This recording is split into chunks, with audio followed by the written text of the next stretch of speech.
Шинэ бичлэгээр уулзчаад баяртай байна. За тэгэхээр хэдүүлээ энэ удаагийн бичлэгээр хөлсний эвгүй үнэр, за муухайгаар хэлэх юм бол, балиараар хэлэх юм бол хулмасны талаар ярилцсанаа.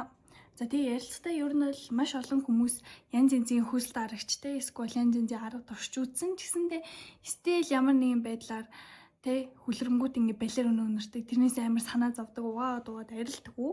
Тийм асуудалтай бол энэ бичлэгийг үзээд тэр асуудал чи бүрэн шийдэгдэнэ гэж би амлаж байна. За тэгээд 26 онд сайхан ой үнэртэй санаа зовлтгүй хөлөрдөг байцгаая. За тэгээд олон мэрлүү бичлэг рүү орцгоё.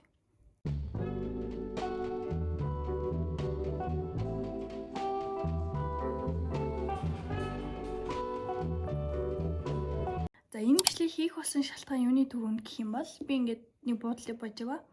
Тэгсэн чинь нэг 6 7 дугаар ангийн орчмын хүүхдүүд ингээд хооронд ярьж байгаа хгүй. Тэгээ нэг нь ингээд амар чанга ярьж байгаа. Өө найзтай би нэр холмоснасаа салах арга олсон шүү дээ гэдэг нүүдүүл нь чончмээгүй байлтай. Гэтэ юу юм гээд гэсэн чинь сууны булчиргаа ахуулчих юм лээ. Тэгээд сууны булчиргааг бол чи хөлөрөхгүй. Тэгээд ахуулчих юм бол холмос өнөртгөө гэсэн. Тэгээ би ээж авдаа хэлээд энэ талаараа ингээд мис заслаа орох талаар ярилцчаа гэд. Тэгээ би сонсчод яана тэг ерөөдөө энэ талаар тэг ингээд иймэрдүү зүйлийг дүнгиж туулж үзээд юу ч мэдгүй эсвэл ямар нэгэн байдлаар судалж чадахгүй байгаа хүүхдүүдэд зориулаад эсвэл бол үнэхээр олон зүйл туршиж үзсэн ч гэсэндээ ингээд ямар ч үр дүн амжилт олохгүй байгаа тийм хүмүүс зориулаад ерөөдөө нэг хийцэн дээр юм да яалч ярих ёстой сэдв юм гэж бодоод ярьж байна. Сугны эвгүй үнрээсээ салахын тулд юуны төрөнд юунаас шалтгаалаад байгааг хэдүүлээ ойлгох хэрэгтэй. За энэ бол ерөөсөө чи хөлөрснөөс болоод хөлсчин муухай үнэртэй байгаа гэсэн үг биш. Харин би нөө өмнөх glow up хагнаас яаж салах уу гэдэг бичлэг дээр хэлжсэн да ингээд хүний ерөөдөө биений хэсэг болгонд тодорхой хэмжээний бактери байдаг. Тэр нь ихсэх юм бол муухай үнэр ийм хэвийн бус зүйлийг ялгаруулж эхэлдэг. Тэгээ ходоодонд хеликобактер байдгүй байдаг. Гэтээ тоон ихсээд эхлэх юм бол ходоодын шархлаа үүсгэдэг. Хаган дээр бактери байдгүй байдаг. Ихсэх юм бол хаг үүсгэдэг. Биш хуухан дээр. Тэрнтэй адилхан суган дээр промодосис гэдэг бактери байдаг. За энэ бактери нь хэтэрхий ихсээд үрчээд эхлэхээрээ хөлсний тусламжтайгаар маш балиар хүчтэй үнэр ялгаруулад эхэлдэг гэсэн үг. Эхний ээлжинд хэдүүлээ яаж энэ бактерийг алж устгаж болох юм гэх юм бол гэрийн нөхцөл coconut oil, baking soda буюу хүнсний сод, за тэгээд алюминий цууны хүчил энэ гурыг устай ингээд зөөлхөн хойлоо шүдний аа шиг бүтцтэй болгоно. Тэгэнгүүт нь усанд орсныхоо дараа одоо арьсныхаа нүрс үнэгцэн байгаа да. Усанд орсныхоо дараа сугандаа түрхээд массажлна. Тэгээд чиний арьсыг чинь зөөлхөн гуйжуулахаас гадна тэр бактери чинь ингээд зөөлхнөр алаад өгдөг байхгүй юу? Тэгэнгүүт ингээд эмзэг арьстай хүн байсан ч гэсэн хэрэлж болохоор юм зөөлхөн орцтой. Гэхдээ нөгөө нэг алюминий цууны хүчлээ хийхдээ 2 3 туслыг хийж байгаа шүү. За тэгээд эхний ээлжинд хэм бол гэрийн нөхцөл. За энийг бол хүн чинь ингээд 7 хоногт 2-оос 3 удаа усанд орж байгаа. Тэр болгондоо эхний ээлжинд усанд орсны дараа болгоо ашиглана. За тэгээ өнөр нь гайгүй болоод эхлэх юм бол 7 хоногт нэг, 2-7 хоногт нэг, сард нэг гэдэг давтамжаа багасгаж болно. За эсвэл үгүй зүгээр бэлэм аваад угаачих гэх юм бол угаагч ашиглана. Гэтээ угаагч чинь ямар найрлагатай байх ёстой юм бол бензол пароксид гэдэг. Ийм найрлагатай угаагч авч угаах юм бол за яг тэр бактери чинь устгаж өгөөд хэдүүлгийнх нь эвгүй үнэр гарахаас сэргийлнэ гэсэн үг. Бас маш олон хүмүүс ч юм уу ер нь гайхдаг ахaltaа ингээд уул нь ингээд би хөлс дарагч деодорант ашигладаг. Гэтэ яагаад энэ нөлөөлдөг юм болоо гэд. За яагаад вэ гэх юм бол хөлс дарагчны чинь одоо ер нь бол Монгол зарагж байгаа ихэнх хөлс дарагч ямар зорилттой байдаг вэ гэх юм бол сугны арьсны нөхс үеийг бөглөж хөлс гарахаас сэргийлэхгүй. Тэр бактери чинь чалахгүй. Зүгээр л чиний сугны эвгүй тэр холмос үнэрсэн ч гэсэндээ тэр түрхсэн хөлс дарагч чинь илүү хүчтэй үнэртэй тэр чи давж үнэртэйгэр үнэртэй тийм зорилттой байдаг.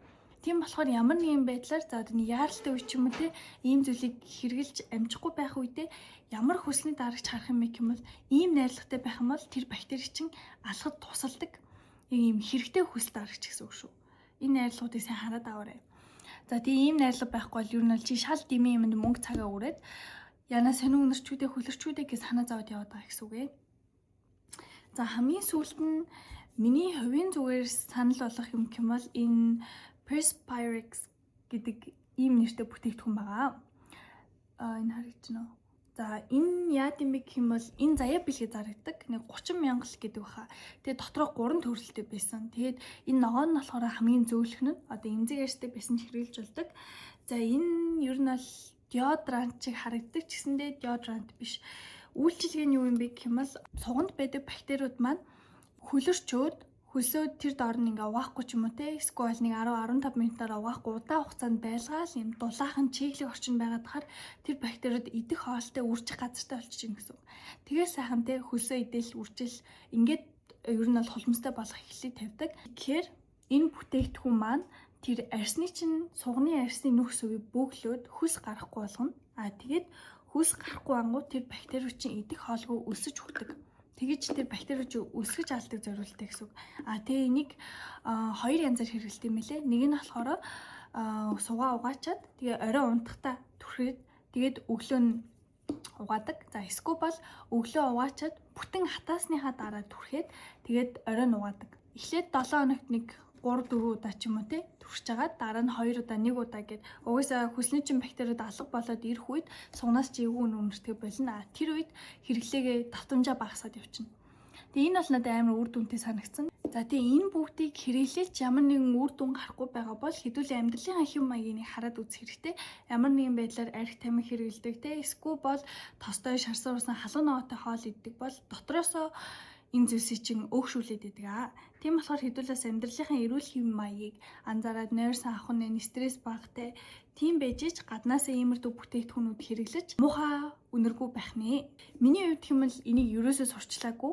Миний хувьд хэм бол би ингээд хитэгээсээ хойшоо чи нэг бас л нэг хувц баркадалж үзээд эвгүй үнэртдэг үе байсан. Тэгээд тэр үедээ бас ингээл мэдгүй те аав ээжийн деодорантыг хэрэглээл тэгэл ингээл яана хөлрөхүүдээ гэл тэрнээс амар санаа зовдөг байжгаад энийг ерөөхдөө мэдээд тэгээд хэрэглэж үтсэн. За тэгээд ерөөхдөө энийг хэрэглэж үзээд би чи бараг нэг сар гарна л хэрэглэлүү. Тэгэл тэрнээс хойш бүх асуудал шийдэгцэн. Одоо бүр ямар ч тийм асуудал байхгүй. Энэ бүр ингээд амар утцсан савлгаана гэсэн үг. Ингээд дуусаачгүй талдаач ороогүй баг юм 80% байгаа. Тэгээд би зөв өөртөө үр дүнтэй санагдсан.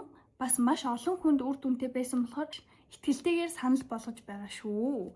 Асуух зүйл байвал комент хэсэгт бичээрэй. Дараагийн glow up tip маань бас юуны тухай байлгамаар байна те. Тиймэрдүү санал бодол, санал оноо байвал хэдүүлээ комент хэсэгтээ бичээрэй.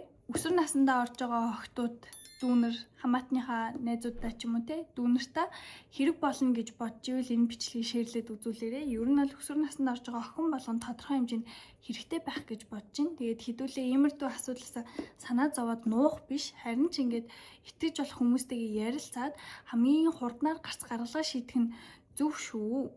За тэгээд дараагийн бичлэгээр уулзлаа. Түр баяртай.